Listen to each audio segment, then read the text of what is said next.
Dios me les bendiga en esta hermosa tarde. A los hermanos y a los amigos que van a ver este video, van a escuchar estas palabras. Quiero decirles que Dios les bendiga rica y abundantemente.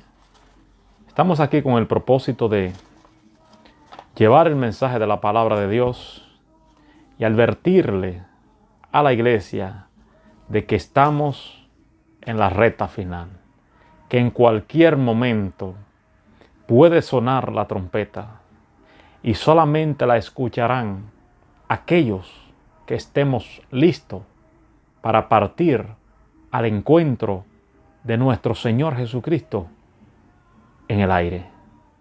Así que vamos a comenzar, vamos a hacer una oración pidiéndole al Todopoderoso que tome el dominio y el control de todas las cosas que vamos a hacer. Padre, en el nombre de Jesús, te damos las gracias, Señor, porque nos permites poder advertir y alentar a tu pueblo en esta preciosa hora. Te damos gracias, Señor, y te pedimos perdón por todos nuestros pecados.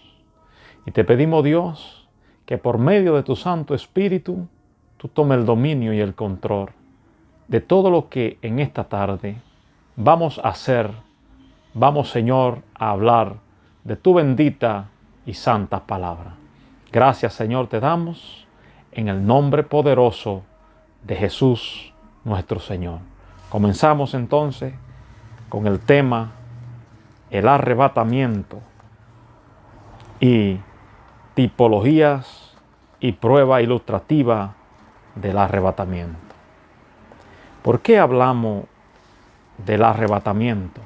Es muy importante que todos nosotros entendamos por qué esta palabra del arrebatamiento. Porque muy pronto seremos trasladados de la tierra al cielo. Lamentable en estos tiempos que nos ha tocado vivir a la iglesia, nosotros los creyentes, muchos nos hemos distraído en este mundo y ya no estamos esperando, ¿verdad? O muchos ya no están esperando lo que es el rapto o el arrebatamiento de la iglesia. El arrebatamiento es lo que Jesús ilustró, ¿verdad? Dando a entender de que Él volvía por nosotros. Entonces, Jesús, tal como lo prometió, retornará por su pueblo. Y casi mente, por fin ha llegado la hora de que esto ocurra. Esto está a punto de ocurrir. Lo que Jesús dijo, que Él vendría por nosotros. Entonces, vamos a ver lo que dijo Cristo, corroborando, ¿verdad?, con lo que venimos hablando. Jesús comprueba y habló con palabras textuales. Vamos a ver lo que dice Juan, capítulo 14, versículo 2 y versículo 3. Leamos al respecto lo que dice el Señor. En la casa de mi Padre muchas mansiones o moradas hay. Si así no fuera, yo os lo hubiera dicho.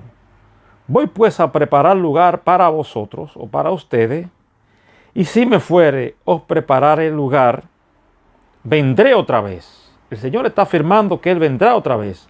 Dice, y yo tomaré a mí mismo. Pocas palabras, el Señor está diciendo, los recogeré a ustedes, que son parte de mí, que son mi cuerpo. Sigue diciendo, para que donde yo estoy, o sea, ¿dónde está Jesús? En el cielo.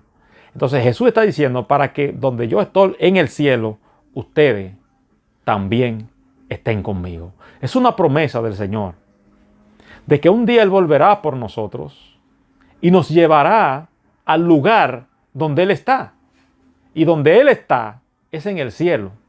Y allá el Señor un día vendrá por nosotros desde las nubes, llamará, como lo vamos a ver más adelante, ¿verdad? Que el Señor llamará a su iglesia y tendremos una reunión con Él en el aire para entonces desde ahí el Señor llevarnos a su morada, al cielo. donde está nuestro Padre Celestial, donde está su Hijo Jesucristo, y también nosotros un día vamos a estar al junto de ellos y el Espíritu Santo.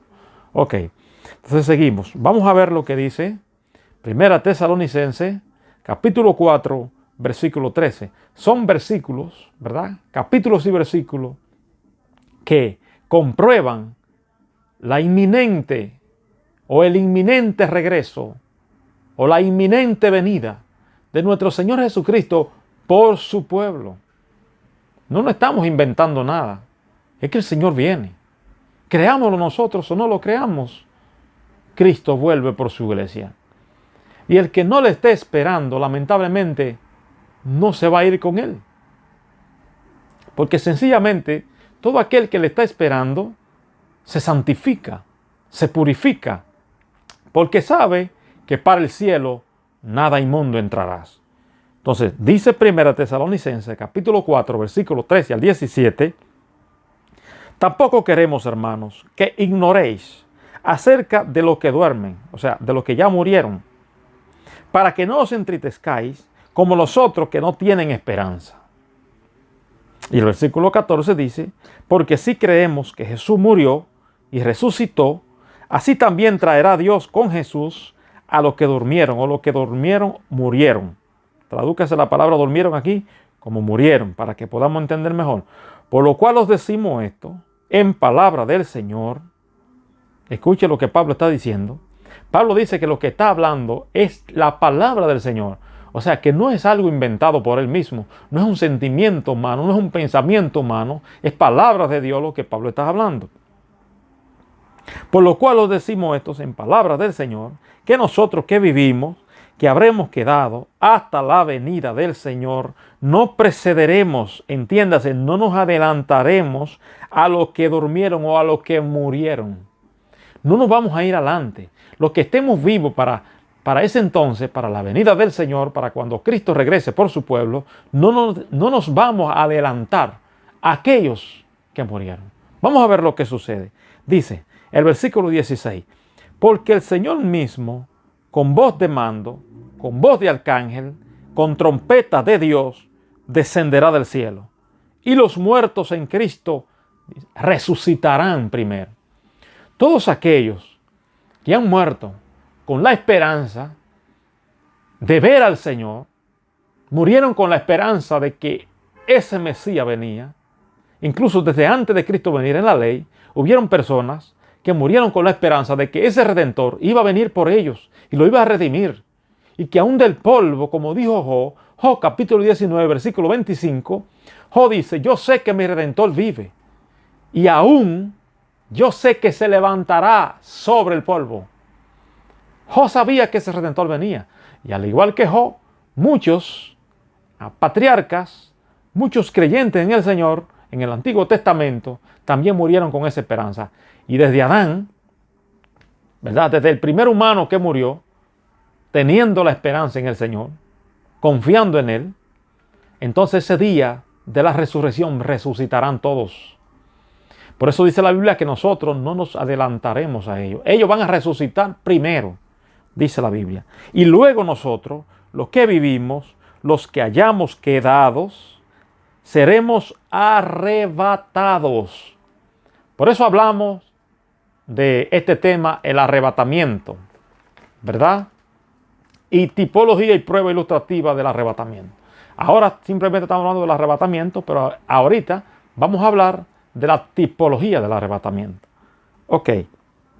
Dice, seremos arrebatados juntamente con ellos en las nubes. ¿Cómo sucederá esto? Será un acontecimiento impresionante cuando el Señor se pare en las nubes del cielo y con voz de autoridad llame a los redimidos, llame a la iglesia. El Señor llamará a la iglesia. Instantáneamente el Espíritu Santo transformará a todos aquellos que estén esperando su venida, que estén preparados, que estén viviendo una vida en santidad, porque no todo el mundo se irá al cielo. Lamentablemente no todo el mundo se irá. Entonces, dice el Señor que todos, ¿verdad?, subiremos a las nubes para recibir al Señor en el aire. Y así estaremos siempre con el Señor. No vamos a estar siempre con el Señor en el aire, no. Ahí nos reuniremos. Porque ya Juan capítulo 14 dice que Él nos llevará a donde Él está. Y como donde Él está es en el cielo, pues entonces al cielo nos llevará.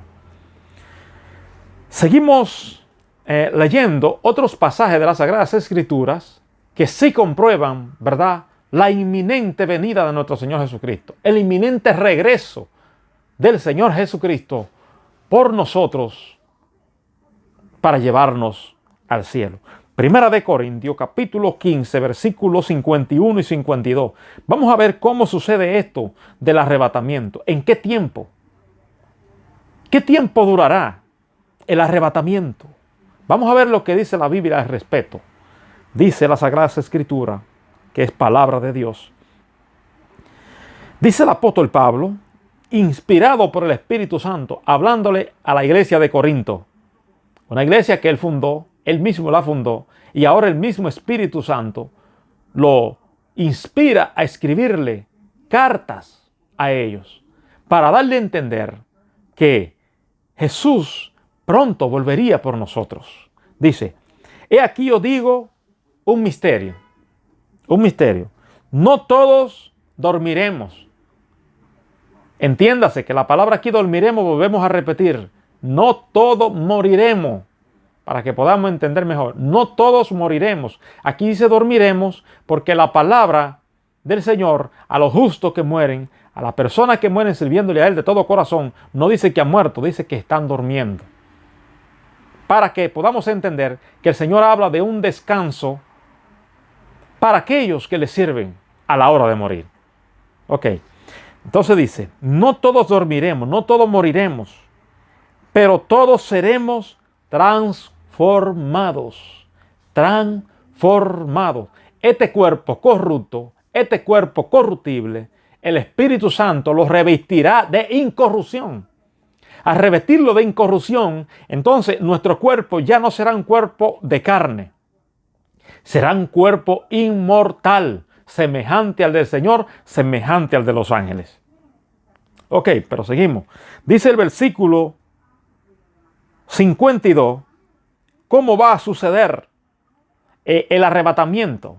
¿Cómo va a suceder el rapto de la iglesia? Dice el versículo 52, en un momento, en un abrir y cerrar de ojos. Mire el tiempo que lleva el que el Señor transforme nuestro cuerpo y nos lleves a recibirlo al encuentro con Él en los aires. En un momento, dice. En un abrir y cerrar de ojos. Mire qué tiempo dura uno en pestañear. En abrir un ojo y cerrarlo. Ese mismo tiempo se llevará, ¿verdad?, el Señor levantar la iglesia desde la tierra hacia el cielo. Y entiéndase que la iglesia está compuesta no solamente de los que estamos vivos, sino de todos aquellos que han muerto. Porque todos aquellos que murieron con la esperanza del Señor, de ver al Señor. Y como murieron con la esperanza de ver al Señor, el Señor en aquel día, cuando venga a buscarnos a nosotros los vivos, los resucitará a ellos primero y todos juntos volaremos. En un momento, dice la Sagrada Escritura, en un abrir y cerrar de ojos. Dice, porque a la final trompeta, dice, porque se tocará trompeta y los muertos serán resucitados incorruptibles y nosotros seremos transformados. Gloria a Dios. Entonces, ¿quiénes oirán el sonido de esa trompeta? Simplemente los oirán todos aquellos que andan en el Espíritu. Todos aquellos que viven una vida llena del Espíritu Santo. Una vida en santidad. Una vida de consagración. Entonces, esas personas son los que van a escuchar la trompeta. Cuando el Señor llame con voz de mando, con voz de autoridad, con voz de arcángeles, desde las nubes del cielo, llamará a la iglesia. Entonces, los que estemos vivos y estemos preparados, estemos listos, escucharemos esa voz y seremos transformados. Los muertos resucitarán en un cuerpo incorruptible, en un cuerpo inmortal. ya no vamos a ver muerte. Entonces, por eso es importante que nosotros entendamos la importancia del arrebatamiento, la importancia de estar preparado para cuando Cristo venga por cada uno de nosotros. Lamentable en este tiempo, hay muchas personas que después de una vez haber creído que Cristo viene, ya hoy están predicando lo contrario. Después de creer por tantos años que Cristo viene, ahora ellos simplemente predican como que eso es una fábula, que es un cuento. Pero la palabra de Dios no va a pasar. Cristo dijo que el cielo y la tierra pasarán, mas sus palabras no pasarán. O sea, que irremisiblemente, oiga bien, irremisiblemente Cristo viene. Indiscutiblemente, creámoslo nosotros o no lo creamos, Cristo viene por nosotros. Y hay de aquel que no le esté esperando, mis hermanos, mis amigos que me escuchan. Por lo tanto, en este día, yo te insto, ¿verdad?, a que tú hagas una reflexión, de que tú entiendas que estamos en esta vida por un tiempo y que pronto nos vamos a tener que ir. Ahora, hay dos cosas que suceden en el rato de la iglesia. Mire bien, en esta vida suceden dos cosas. Nosotros estamos esperando el rato de la iglesia, ¿verdad? Pero puede suceder que nosotros, antes de Cristo venir, partamos, como muchos de estos escritores partieron, y muchos de estas personas, discípulos del Señor, murieron con la esperanza de ver a Cristo. Cristo no vino por ellos, pero ellos tuvieron que ir. Son dos cosas. O Cristo viene por nosotros, o nosotros tenemos que ir a Él. Entonces, de todas maneras tenemos que vivir una vida preparada. Tenemos que vivir una vida en santidad, porque nosotros no sabemos el día ni la hora, ¿verdad?, que ese Mesías venga por cada uno de nosotros. Será algo muy rápido que solamente se darán cuenta aquellos que estemos preparados. Habrá un caos terrible en la tierra. Porque imagínese usted, ese caos será tan terrible que la gente va a andar desesperada buscando, ¿verdad?, a sus familiares, buscando a sus hijos, buscando a sus esposas, buscando a sus padres, buscando a todos sus seres queridos que han desaparecido. En primera planas, en las noticias, en los periódicos, saldrá en primera plana: miles y millones han desaparecido de la tierra. Habrá un caos en la tierra. Imagínense los accidentes que van a acontecer cuando el rapto de la iglesia suceda. Porque muchas de esas personas que son choferes, que estén listos, preparados para irse con el Señor, se van a ir. Imagínense entonces los vehículos. Van a chocar unos con otros. Imagínense los aviones en los aires. Aviones con 200, 300, 100 y pico de personas. Que los pilotos sean cristianos. Y que también sean arrebatados al cielo. ¿Qué pasará con aquellos? ¿A dónde irán a caer esos aviones? No se sabe. Pero habrá un caos en la tierra. Habrá mucho llanto. Además del llanto de aquellos que sabieron que tuvieron toda una vida para prepararse con el Señor. Y a la hora del Señor venir no estaban preparados y se quedaron. Será triste. Será muy difícil estar en la tierra en ese entonces. Por eso el Señor nos llama a que nos preparemos ahora, porque pronto será la inminente venida de nuestro Señor Jesucristo, de nuestro amado Salvador, por la iglesia. Hemos hablado un poquito ya de lo que es el arrebatamiento de la iglesia o rapto de la iglesia. Vamos a hablar ahora un poquito de la tipología o prueba ilustrativa del arrebatamiento. Escuchemos lo que dice 2 de Pedro, capítulo 1, versículo 19.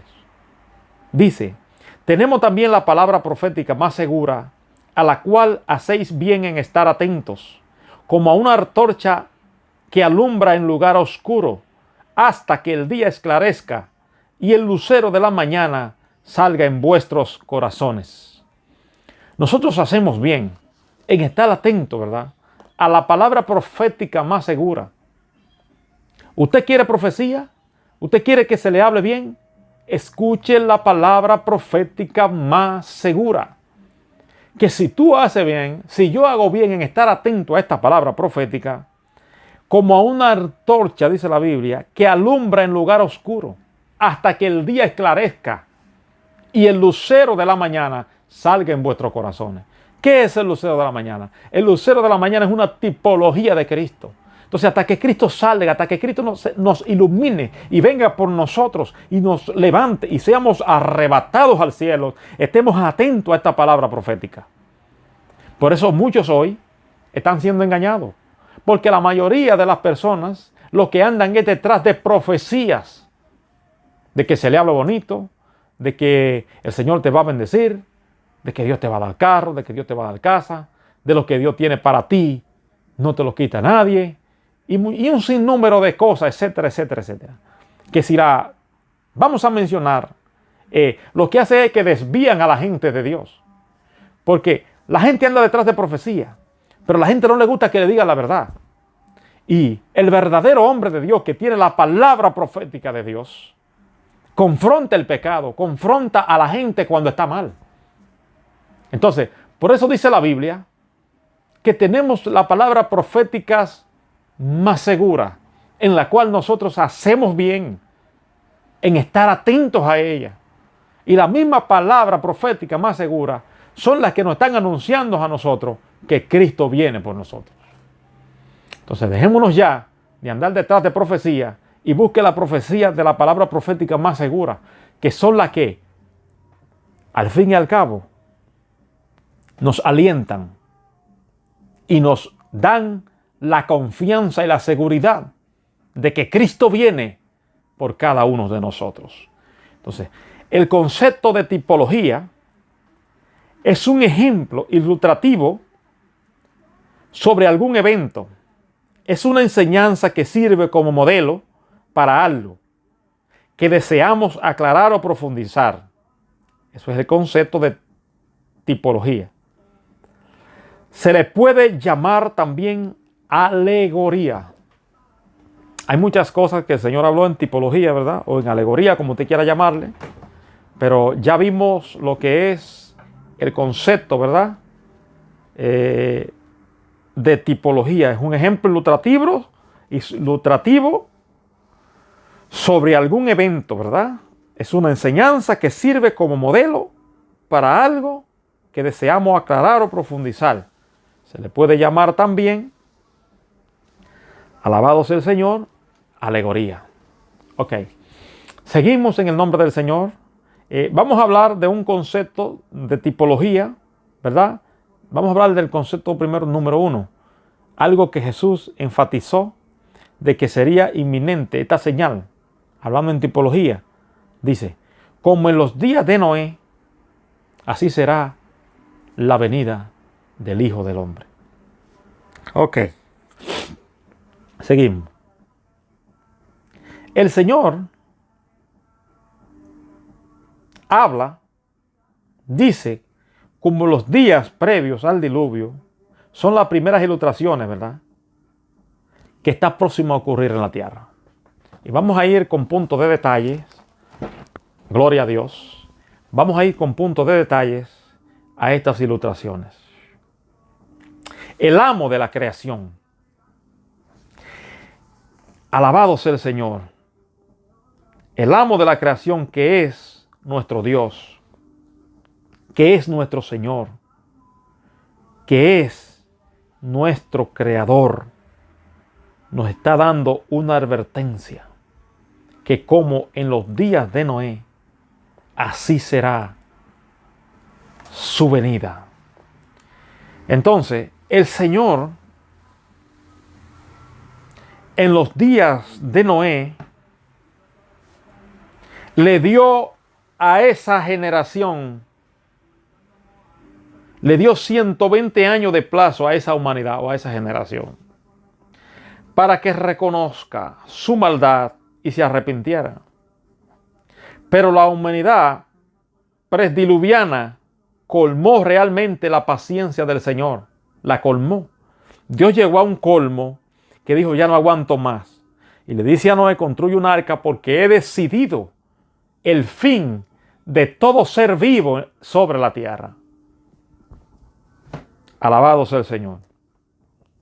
Entonces, como ellos colmaron al Señor, colmaron ya su paciencia con su maldad, Dios tomó la determinación de destruirlo. Vamos a ver lo que dice Primera de Pedro, capítulo 3, versículo 20. Lea conmigo, busque sus Biblias y lean conmigo. Los que en otro tiempo desobedecieron, dice, cuando una vez esperaba la paciencia de Noé en los días de Noé. O cuando una vez esperaba la paciencia de Dios en los días de Noé, perdón. Mientras se preparaba el arca. Había una paciencia de Dios usando a Noé como instrumento. Porque fue muchos años antes de suceder el diluvio, ¿verdad? Que el Señor le advirtió a ellos y le dio una advertencia para que se arrepintieran de su maldad, pero ellos no se arrepintieron y su maldad colmó la paciencia del Señor. Porque la paciencia de Dios tiene un colmo. Eso es como cuando usted comienza a llenar una copa de agua, un ejemplo, la va llenando, la va llenando, la va llenando, la va llenando hasta que la copa llega al colmo y comienza a rebosar. Eso mismo sucede con la paciencia de Dios. Dios es paciente. Dios da oportunidades a la gente. Dios da oportunidades a un pueblo, a una familia, a un individuo, a una persona, ¿verdad? A un matrimonio, a quien sea. Pero cuando la persona sigue de espalda hacia Dios, la paciencia de Dios llega a un colmo. Llega a un colmo. Y cuando la paciencia de Dios llega al colmo, entonces viene el juicio. Porque la gente solamente habla de un Dios de amor. Pero claro, Dios es un Dios de amor. Por eso llama a la gente primero al arrepentimiento. Por eso lo llama a que reflexiones. Por eso lo llama a que entienda. Y se arrepienta. Pero si la persona no se arrepiente, no se crea usted que como Dios es un Dios justo y de amor, se va a quedar de brazos cruzados. La misma justicia de Dios demanda el juicio sobre la persona. ¿Por qué? Si Dios no castigara la maldad de los seres humanos, pues entonces no serías un Dios justo. ¿Qué es justicia? Justicia es darle el pago a cada quien de lo que se merece. ¿Está claro? Dios, como Dios justo, tiene que castigar la maldad. Y eso sucedió, ¿verdad? Con la generación de Noé, con los antidiluvianos. Entonces dice, en la cual pocas personas, es decir, 8, fueron salvadas por agua. Toda una generación, toda una humanidad de ese entonces pereció, todo el mundo de ese entonces pereció anegados en agua. Anegados en agua. Simplemente 8 personas que obedecieron a Dios fueron salvas de ese diluvio que aconteció en la tierra. 8 solamente. Pero este pasaje quiere decir además algo muy interesante. No contenderá mi espíritu con el hombre para siempre. El Señor contiende. Y el Espíritu Santo es una persona también y contiende con el ser humano. Día tras día, Dios vive advirtiéndole a la gente, contendiendo con la gente, llamándolo al arrepentimiento. Pero entiéndase bien, yo quiero que usted escuche esta palabra bien claro. Dios no para siempre va a estar buscándote. Dios para siempre no va a andar detrás de ti. Dios para siempre no va a estar contendiendo contigo. Dios para siempre no te va a estar dando sueños. Dios para siempre no te va a estar llamando. Dios para siempre no te va a estar dando visiones, revelaciones. Dios para siempre no te va a estar dando profecías. Dios para siempre no va a estar rogándote. Un día el Espíritu Santo va a dejar de contender de una y otra manera como lo ha hecho hasta ahora. Hay personas que duran tiempo Dios tratando con ellos, llamándolo al arrepentimiento, y ellos no quieren hacer caso. Y se llega el momento cuando ya no escuchan más la voz de Dios. Jamás la vuelven a escuchar. Jamás Dios trata con ellos. Porque el tiempo de Dios hay que aprovecharlo. Por eso dice la Biblia, he aquí ahora es tiempo aceptable. He aquí hoy es el día de salvación. Entonces dice la Biblia también, si oyere hoy la voz de Dios, no endurezca tu corazón. Porque el problema está, no es que Dios no nos habla, Dios nos habla. El problema está en muchos de nosotros que endurecemos nuestro corazón. Y eso pasó con aquellos hombres, con aquella humanidad en los tiempos de Noé. Gloria al Señor. Hay una fuente judía que explica que el rey del universo, al ver tanta maldad cometida por los humanos, tenía una profunda lucha interior y debatía o contendía continuamente dentro de sí entre destruir o perdonar a los humanos que realizaban toda serie de maldad o de calamidad en la tierra. Finalmente, después de mucho meditar, tomó la decisión fatal de exterminar de la tierra y no proseguir con esta espera de un arrepentimiento que nunca llegaría. Dios sabía que esa gente no se iban a arrepentir, pero con todo y eso, el Señor le dio oportunidades para que ellos lo hicieran, para que después no dijeran que Dios es un Dios injusto, sino para que entendieran que Dios es un Dios justo. Nadie que se ha ido de este mundo, nadie, absolutamente nadie, puede decir que Dios no le dio oportunidad para que se arrepintiera de sus pecados y estuviera dicha infinita en el cielo con Él. Nadie puede decir que Dios no le ha dado oportunidades. A todo el mundo Dios le ha dado oportunidades y le ha aclarado el camino de la verdad para que lo escoja. Todo aquel que está en el infierno, todo aquel que está en la condenación, sabe bien claro que Dios un día le dio oportunidad y que ellos la despreciaron, porque Dios es un Dios justo. Seguimos, vamos a ver lo que dice la Biblia en Génesis capítulo 6, versículo 5. Y vio Jehová que la maldad de los hombres era mucha en la tierra, y que todo designio del pensamiento del corazón de ellos era de continuo solamente al mal. Y se arrepintió Jehová de haber hecho al hombre en la tierra, y le dolió en su corazón. Y dijo Jehová, raeré de sobre la faz de la tierra a todos los hombres que he creado, desde el hombre hasta las bestias, y hasta el reptil, y las aves del cielo. Pues me arrepiento de haberlo hecho. Pero escuche lo que dice el versículo 8, que es una de las partes más interesantes de esta escritura. Pero Noé halló gracia ante los ojos de Jehová. Noé halló gracia. Pero Noé halló gracia ante los ojos de Dios, no porque era bonito, no porque quizá tenía el aspecto físico agradable.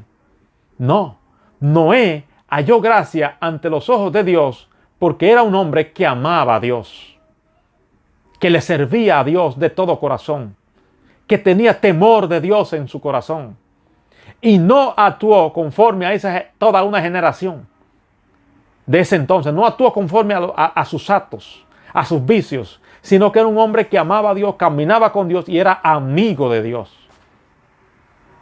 Gloria al Señor. Pero no halló gracia ante los ojos del Señor. El Señor no solo se dolió en su corazón, sino que se irritó. Esos días fueron de mucha maldad en la tierra. De no haber hallado Noé gracia o el favor de Jehová debido a su justicia, hoy no existiríamos los seres humanos y el fin del mundo se hubiera efectuado en ese entonces. Noé era un varón justo en medio de una generación perversa e incrédula, hermanos y amigos que me estás escuchando. Si Noé no hubiese hallado gracia ante los ojos de Dios, el mundo hasta ahí hubiera llegado. Ya el mundo no hubiese existido. El planeta Tierra Dios lo hubiera borrado del universo. Pero gracias a Dios que hubo un hombre, ¿verdad?, con su familia, que halló gracia ante los ojos de Dios, y por medio de ese hombre hoy nosotros estamos. Y estamos aquí, nos hemos aumentado sobre la tierra, y aquí estamos ahora esperando la inminente venida del Señor Jesucristo. Vamos a ver lo que sigue diciendo la Biblia en Génesis capítulo 6, versículo 9, acerca de Noé. Estas son las generaciones de Noé. Noé, varón justo, era perfecto en sus generaciones. Con Dios caminó Noé. Noé era perfecto en sus generaciones. Gloria a Dios. Noé era un varón justo, porque al ver el mal ajeno, reaccionaba con dolor y no con indiferencia. ¿Escuchó por qué Noé era un varón justo? Gloria a Dios. Entonces, Noé era un hombre valiente para enfrentar la maldad, pero era humilde ante todo, empezando con el eterno Dios que lo había llamado. Cuando la palabra llama perfecto y justo a Noé, está diciendo que era íntegro en todos sus pensamientos, palabras, acciones. Gloria al Señor. Noé era perfecto. Está diciendo la Biblia que era justo, ¿verdad? En palabras, en pensamientos y en sus acciones. Pero hay algo más. Estas son las generaciones de Noé. Varón justo, era perfecto en sus generaciones. Con Dios caminó Noé. Ese es el chin, algo más que estamos mencionando. Que Noé, aunque era perfecto en sus generaciones, caminó con Dios. Fue amigo de Dios. Esta es precisamente la clave para ser salvo y escapar en el día del arrebatamiento. Andar con Dios, serle fieles, pase lo que pase, venga lo que venga, que nada ni nadie nos separe de Él.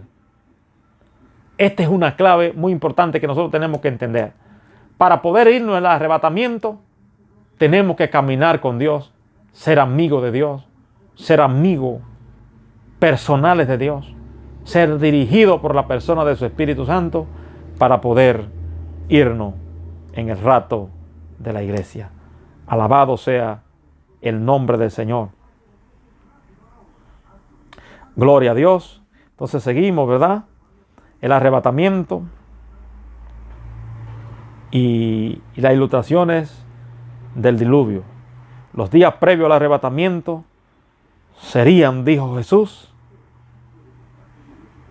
muy parecidos a los días previos al diluvio, cuando el mundo estaba plagado de maldad extrema. Dice la Biblia en Mateo capítulo 24, versículo 7, acompáñame por favor, versículo 37 hasta el 39, más como en los días de Noé, así será la venida del Hijo del Hombre, porque como en los días antes del diluvio, estaban comiendo, bebiendo, casándose y dándose en casamiento, hasta el día en que Noé entró en el arca, y no entendieron hasta que vino el diluvio y se lo llevó a todo. Así será también la venida del Hijo del Hombre. Aquí hay una tipología bien clara.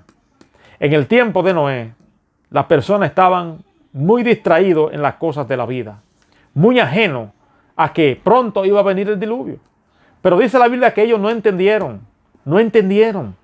¿Hasta cuándo? Hasta que vino el diluvio y se lo llevó a todo. Ahí entendieron. A eso mismo va a pasar ahora mismo con la humanidad. Cuando Cristo venga, entonces las personas van a entender lo que le estamos hablando ahora. Pero ya no habrá oportunidad para el arrepentimiento. Ya no habrá oportunidad para irse con el Señor. Porque ya el Señor vino por ellos. Ellos no estaban preparados, no lo estaban esperando y se quedaron. Entonces ahí van a entender. Eso mismo sucede en este tiempo. Gloria al Señor. Entonces, vamos a ver una de las cosas que estaban en ese entonces. Cuando la Biblia habla que estaban casándose, dándose en casamiento y comiendo, ¿verdad? Número uno, la glotonería estaba presente en el tiempo antidiluviano. La glotonería. La gente lo que se preocupaba era por comer comer, comer, comer. Otra cosa que estaba en los tiempos, ¿verdad?, antediluvianos, en esas generaciones antediluvianas, era las fiestas. Fiesta, lo mismo que está hoy. La gente lo que quiere vivir es de fiesta en fiesta, de bonche en bonche. Así le llaman, de party en paris. Entonces, ellos no van a entender hasta que Cristo venga. Pero estamos nosotros advirtiendo, la iglesia estamos advirtiéndole al mundo de que prontamente será la inminente venida de nuestro Señor Jesucristo. Diversión. La diversión. Estas tres cosas son las que están acabando con el mundo de hoy. La glotonería, la fiesta y la diversión. La gente lo que quiere es divertirse. La gente no quiere hacer caso a la voz de Dios. La gente no quiere entender que hay un Dios que lo llama. La gente no quiere entender que hay un Dios que tiene propósito con la vida de ellos. Alabado sea el Señor. La gente lo que quiere es esconderse detrás de una religión, sabiendo que su vida cada día más se hunde en los vicios, en el pecado, que cada día más su vida se está destruyendo y no quieren obedecer a la voz de Dios, sabiendo que Dios lo está llamando. Alabado sea el nombre del Señor. Entonces, en ese tiempo, eso es lo que estaba vigente, como en este tiempo de hoy. Hoy también está vigente la glotonería, las fiestas y las diversiones. Un anhelo por lo material, por lo pasajero, un rechazo deliberado a Dios y su palabra. Eran características de aquellos hombres y mujeres perversas de aquella generación antediluviana. Es muy importante que entendamos esto. Vamos a ver lo que sigue diciendo Lucas, capítulo 17, versículos 26 y 27. Como fue en los días de Noé, así será la venida del Hijo del Hombre. Comían, bebían, se casaban y se daban en casamiento, hasta el día que entró Noé en el arca. Y vino el diluvio y lo destruyó a todos. A todos los destruyó. No dejó uno. El diluvio arropó. Usted piensa que los juicios de Dios va a arropar el mundo. Instantáneamente cuando Cristo venga, que es algo paralelo a cuando vino el diluvio, que destruyó a la gente, cuando Cristo venga y saque a la iglesia de aquí, entonces descenderán los juicios de Dios más grandes nunca vistos sobre la tierra. La gente sabrá lo que es la ira de Dios, porque beberán del vino puro, del cáliz de su ira, dice Apocalipsis. Alabado sea el Señor. Entonces, una de las señales más claras que estaban en ese entonces de Noé, hablando en tipología, ¿verdad?, haciendo una comparación, una alegoría con lo que es la venida de Cristo para este tiempo, era la violencia. La violencia y la anarquía total. La vida del ser humano no valía nada en ese entonces. Asesinar sin pudor ni remordimiento era el pan de cada día. Como ocurre hoy ante nuestros propios ojos. Violencia, crímenes, masacres, secuestro, asaltos, robos y delincuencia de toda índole. Desobediencias a los padres, parricidios, abortos, infanticidios, eutanasia, o se entienda mejor, ayudar a morir a los enfermos, etc. Marcan hoy nuestra sociedad como una de las más violentas de la historia humana. ¿Escuchó eso? Todas estas cosas que están sucediendo hoy marcan nuestra sociedad como una de las más violentas en toda la historia humana. O sea que lo que está sucediendo hoy no es comparable con lo que sucedió en los días antes del diluvio. No es comparable. El mal, la maldad de hoy es mucho más grande. Mucho más grande. Una porque el pecado se ha ido incrementando más y otra porque la humanidad ha crecido más. Hoy hay mucho más gente que en ese entonces. Y el pecado se ha incrementado más. Hoy hay muchos crímenes. Hoy el asesinato, el suicidio es el pan de cada día, lamentablemente. Entonces, todas esas cosas han marcado estas generaciones que a nosotros nos ha tocado vivir como las más sangrienta de todas las generaciones. Uno no puede prender el televisor. Basta con leer los periódicos, ver las noticias. Las cosas que están pasándose en el mundo son cosas desastrosas, son cosas inexplicables al pensamiento humano. Uno no encuentra explicación a tantas violencias que están sucediendo. Violencias indecibles. Padres matando a sus hijos, hijos matando a sus padres, padres violando a sus hijos, hijos violando a sus padres. Hermano, esta generación está llegando a su colmo. La copa del Señor está a punto de rebosarse. ¿Y sabe lo que va a suceder? La iglesia será arrastrada y los juicios de Dios caerán a esta tierra. Alabado sea el Señor. Por eso dice la Biblia en Génesis capítulo 6, versículo 11, y se arrepintió Jehová. Y se corrompió la tierra delante de Dios, y estaba la tierra llena de violencia. Imagínese si en ese entonces la tierra estaba llena de violencia. Imagínese hoy. Imagínese hoy. Cuántos crímenes, cuántos desastres. Donde la gente, hay países que lo pican en un saco, en pedacitos, en pedazos, en trozos.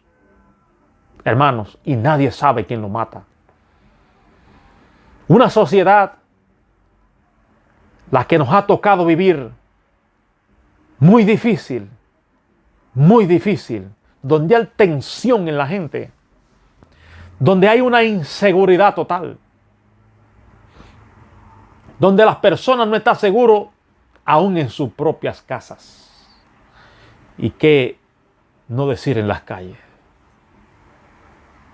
Génesis capítulo 6, versículo 13 dice: dijo pues Dios a Noé: he decidido el fin de todo ser, porque toda la tierra está llena de violencia a causa de ellos. ¿Quiénes son los que provocan la violencia? Los mismos seres humanos. Nosotros los mismos seres humanos somos los que provocamos la violencia. Entonces, como el ser humano era que había provocado la violencia en esa generación antediluviana, entonces Dios le dice a Noé: he decidido el fin de todo ser, porque toda la tierra está llena de violencia a causa de ellos. Y he aquí, yo lo destruiré con la tierra. Eso mismo sucederá cuando Cristo venga por su iglesia, se lleve la iglesia. Vendrá un periodo que la Biblia le llama tribulación y gran tribulación, para probar a aquellos que moran sobre la tierra. Vendrán los juicios de Dios a la tierra.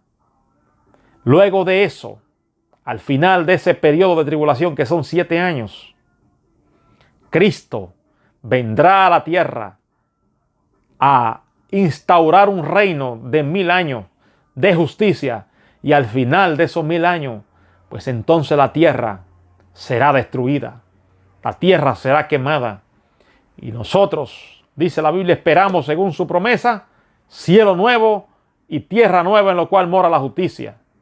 Dios creará otra tierra nueva, hará una tierra nueva, y de esta tierra será reducida a ceniza. Y el Señor hará una tierra nueva y un cielo nuevo, y la nueva Jerusalén desciende del cielo a la tierra nueva, y ahí entonces pasaremos a la eternidad y viviremos siempre con nuestro Señor. Eso es lo que Satanás no quiere que la gente sepa, pero te estamos advirtiendo, te estamos diciendo que hay un camino de escape, que así como en el tiempo de Noé, el camino para escapar, ¿verdad?, del diluvio era el arca, asimismo para escapar de los juicios de Dios que vienen sobre esta tierra, hay un escape. Esa ya no es un arca, ahora es Jesucristo. Jesús, el Hijo de Dios. Acéptale como Salvador, como tu Salvador personal. Acéptale y búscale de verdad. Conságrate a Él, vive una vida para Él. Y ese será el medio que Dios, o es el medio que Dios ha provisto por medio de su palabra para escapar de esta generación mala y perversa que Dios un día ha de destruir. Si Dios le dice: he decidido el fin de todo ser, porque la tierra está llena de violencia a causa de ellos y lo destruiré con la tierra. Entonces, en este entonces, la policía y las autoridades son cada vez más impotentes ante la violencia y el desarrollo de la delincuencia organizada. En muchos países, las mismas autoridades han tenido que doblegarse ante el crimen organizado, ante la delincuencia organizada. Muchas autoridades han tenido que doblegarse a ellos y dejarles hacer a ellos lo que a ellos les da la gana, porque ellos, el crimen organizado, es más fuerte que las mismas autoridades. Esto da vergüenza decirlo, pero es así. Todo resulta inútil. Las cárceles ya no dan abasto, mis hermanos y amigos. Y en definitiva, el mundo ha colapsado. Los medios de comunicación solo informan atrocidades en sus noticieros. Lo mismo que le decía ahorita, todos los medios de comunicación solo anuncian atrocidades en sus noticieros. Las cosas que están pasando nos ponen los pelos de punta.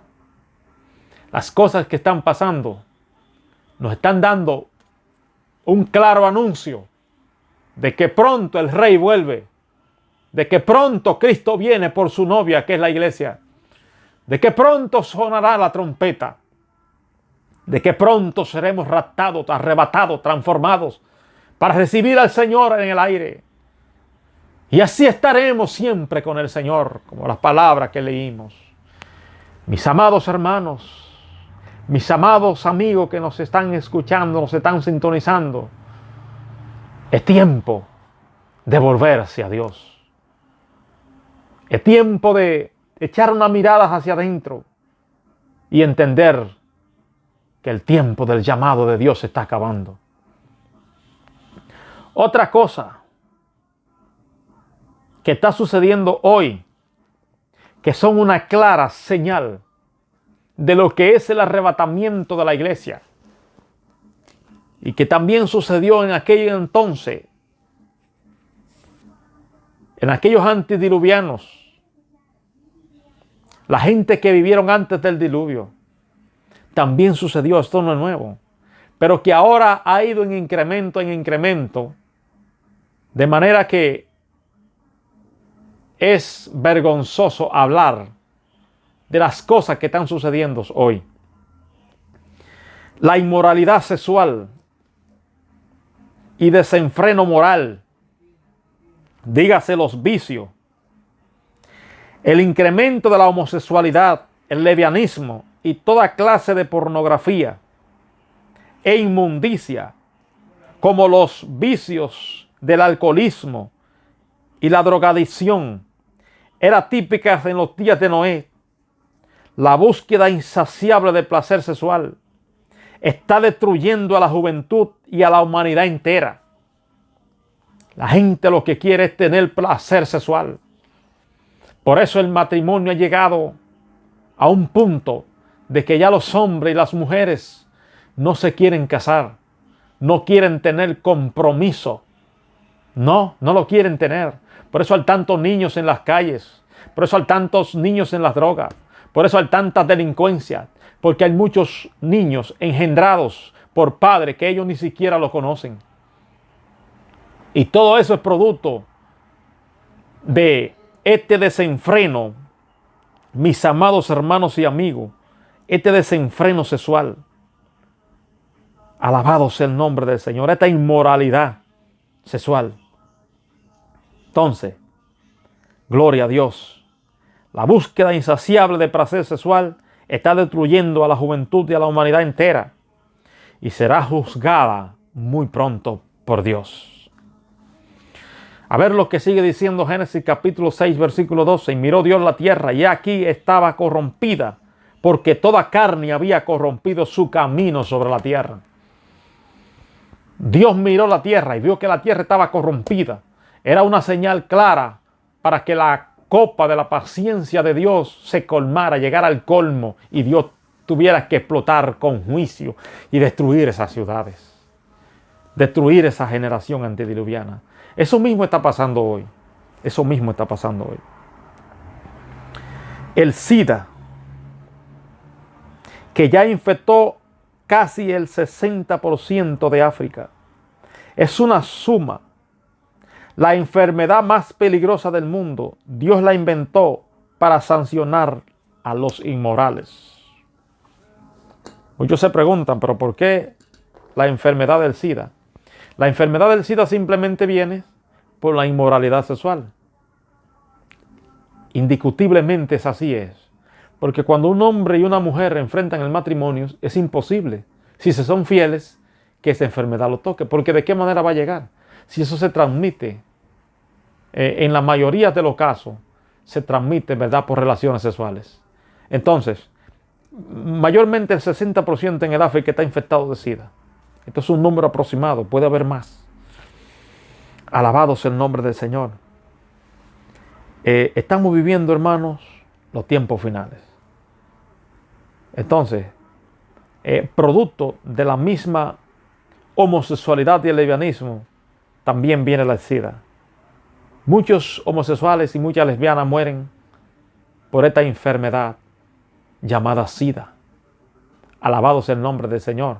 O por enfermedad venérea, pero casi mueren por esta enfermedad llamada SIDA. Vamos a ver lo que sigue diciendo la Biblia en Romanos capítulo 1, versículo 26. Estamos hablando de la inmoralidad sexual y el desenfreno moral. Romanos capítulo 1, versículo 26 y 27. Por esto Dios lo entregó a pasiones vergonzosas, pues aún sus mujeres cambiaron el uso natural por el que es contra naturaleza, lesbianismo. Y de igual modo, también los hombres, deseando el uso natural, dejando el uso natural de las mujeres, se encendieron en su lascivia, unos con otros, cometiendo hechos vergonzosos, hombre con hombres, dígase homosexualismo, recibiendo en sí mismo la retribución debido a su extravío. ¿Cuál es la retribución? El pago por su extravío, el SIDA. A tal grado ha llegado la indecencia que hoy existen países que han legalizado el matrimonio homosexual y aún cada año estos rebeldes y pervertidos celebran la fiesta del orgullo gay en ciudades y plazas, desafiando por completos a Dios y sus normas. Moisés y el Señor le hacen una advertencia. Antes de leer esta cita, yo quiero que usted entienda, nosotros no llevamos nada. No odiamos a los homosexuales, no odiamos a las lesbianas. Simplemente lo que estamos aclarando es la perversión de la práctica de este pecado. Nosotros amamos a los homosexuales, amamos a las lesbianas y le estamos dando el mensaje de salvación para que se reconcilien con Dios, diciéndole que esto no es normal. Esto no es normal, esto es un pecado. Aparentemente, ante los ojos de los humanos se ve normal, pero no es normal. Esto es un pecado ante los ojos de Dios. Esto es abominación a Dios. Dios aborrece, Dios odia este pecado. Esta práctica del ser humano, Dios la odia. Porque al principio Dios creó un hombre y una mujer. No dos hombres, no dos mujeres. Entonces, lo que queremos aclararles es, para que usted entienda, que nosotros no tenemos nada en contra de ellos. Lo que estamos hablando es de su práctica, que son malas, que son pecados. Porque Dios la aborrece. Entonces, nosotros también tenemos que hablarle. Dios quiere que todo ser humano entienda y se salve. Dice la Biblia, no te echarás con varón como con mujer, porque es abominación. Ni con ningún animal tendrás ayuntamiento, amancillándote con él. Ni mujer alguna se pondrá delante de algún animal, para ayuntarse con él. Es perversión, dice Dios. Entonces eso está claro. Y sigue diciendo la Biblia, en 1 Corintios, capítulo 6, versículo 9. ¿No sabéis que los injustos no heredarán el reino de Dios? No erréis, ni los fornicarios, ni los idólatras, ni los adúlteros, ni los afeminados, ni los que se echan con varones, ni los ladrones, ni los ávaros, ni los borrachos, ni los maldicientes, ni los estafadores heredarán el reino de Dios. Entonces, una de las señales más claras para este entonces, y que estaba en aquel entonces en los antediluvianos, fue la homosexualidad y el lesbianismo, como fueron esa ciudad de Sodoma y Gomorra. Alabado el nombre del Señor. Entonces seguimos, alabado sea Dios, con este tema que es interesante, es muy importante. Creo que eso nos va a llevar un tiempecito más, pero vamos a ver si podemos terminarlo en el tiempo que nos falta. Como pudimos ver, la tierra se llenó de aborto, incesto, violaciones, crímenes e incluso canibalismo. Solo les recuerdo que en la creación los seres humanos fuimos hechos no para comer carne, sino producción de frutas y vegetales. O sea, el ser humano era vegetariano. Tras el diluvio, permitió Dios recién a los humanos comer carne de cientos o de ciertos animales para evitar así el canibalismo. Porque ya los mismos hombres, la violencia llegó a un extremo que ya se estaban comiendo unos con otros. Gloria a Dios. Destrucción de la unidad familiar. Es una señal clara en este tiempo, como lo fue también en aquel entonces. Gloria a Dios. Los divorcios, separaciones y convivencias sin matrimonio previo son lamentablemente comunes hoy en día. La gente se casa, se divorcia, se vuelve a casar y se divorcia nuevamente. A eso se refiere Jesús en este pasaje de Lucas 17, 26. Como fue en los días de Noé, así también será en los días del hombre. En los días del Hijo del Hombre. Comían, bebían, se casaban y se daban en casamiento, hasta el día en que Noé entró en el arca y vino el diluvio y se lo llevó a todos. Entonces, una de las más claras señales de la inminente venida de Cristo por nosotros es la destrucción de la unidad familiar, los divorcios, las separaciones, la convivencia, ¿verdad? Sin matrimonio, porque ahora hay muchas personas que viven, pero sin matrimonio, sin compromiso, puro placer sexual, y eso es fornicación. Entonces esa es una señal clara de este tiempo de que Cristo viene por nosotros, como lo fue en esa generación antidiluviana, ¿verdad? También hoy es una señal clara para cada uno de nosotros. Otra señal clara de que Cristo viene por su pueblo es el desarrollo tecnológico. En la época de Noé también existió el desarrollo tecnológico, pero no como ahora. Prescindiblemente, esta humanidad ha llegado a un nivel de desarrollo tecnológico impresionante. En la época de Noé, las investigaciones y adelantos tecnológicos eran comunes a tal grado que él mismo Noé construyó un arca gigantesca con una precisión arquitectónica impresionante. Ni el Titanic se podía comparar con el arca de Noé, aunque parezca increíble, pues el arca equivalía en tamaño a 17 vagones de tren de largo y a un edificio de 4 pisos de alto. Hoy la ciencia ha desarrollado ostensiblemente a tal grado que la sapiencia, la medicina, la tecnología y la informática dominan el mundo. Esto es impresionante al nivel tecnológico que ha llegado nuestra humanidad. Pero ya esto estaba profetizado en el libro de Daniel, capítulo 12, versículo 4. Pero tú, Daniel, cierra las palabras y sella el libro hasta el tiempo del fin. Muchos correrán de aquí para allá y la ciencia se aumentará. Gloria al Señor. Ya Dios se lo había revelado a Daniel y le dijo a Daniel que cerrara las palabras y sellara el libro hasta el tiempo del fin. Porque muchos iban a correr de aquí para allá y la ciencia se iba a aumentar. Como mismo está hoy. Nadie se encuentra seguro en su país. Los que quieren emigrar a otros países. Y de esos países quieren emigrar a los países de uno. Así está el hombre, corriendo de aquí para allá y de allá para acá, tal y como dice la profecía de Daniel. Y que la ciencia se iba a aumentar. Tenemos que decirlo así, la ciencia se ha aumentado.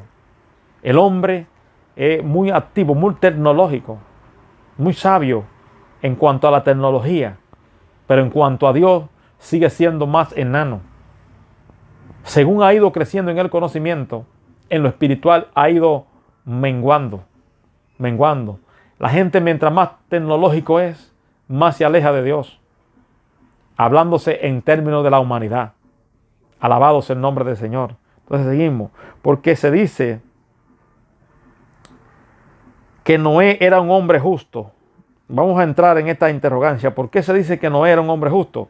Porque no solo era justo a sí mismo o en sí mismo, sino que combatía contra el mal ajeno y procuraba salvar a otros. Esto hacía Noé. Pero, ¿cómo Noé hacía esto?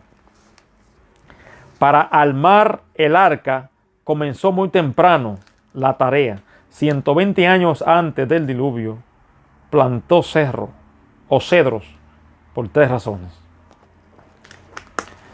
Vamos a ver cuáles eran esas 3 razones por lo cual Noé plantó cedros. Número 1, sin madera no hay arca. No se podía hacer el arca sin madera. Número 2, Dios indica al hombre justo lo que debe hacer, pero Dios no hizo el arca. Esta era responsabilidad de Noé. El eterno Dios amaba a Noé, pero él era quien debía procurarse de su propia salvación. El arca no cayó del cielo y tomó tiempo y esfuerzo construirla. Escuche bien esto. Dios le dijo a Noé lo que él iba a hacer, pero Dios no se le hizo el arca a Noé. Noé tuvo que hacer el arca a él, porque aquí cada quien tiene que preocuparse de su propia salvación. Yo no me puedo preocupar por lo de usted, yo puedo orar por usted, pero usted tiene que preocuparse usted de su propia salvación. Número 3, esto tenía como objetivo que la gente preguntase a Noé qué hacía, brindando la oportunidad de predicarle la verdad para que se informen, se arrepientan y se corrigieran. ¿Entendió? Gloria a Dios. El objetivo de Noé hacer el arca, ¿verdad?, era que a la gente ver a Noé haciendo el arca, la gente le preguntaba que qué hacía.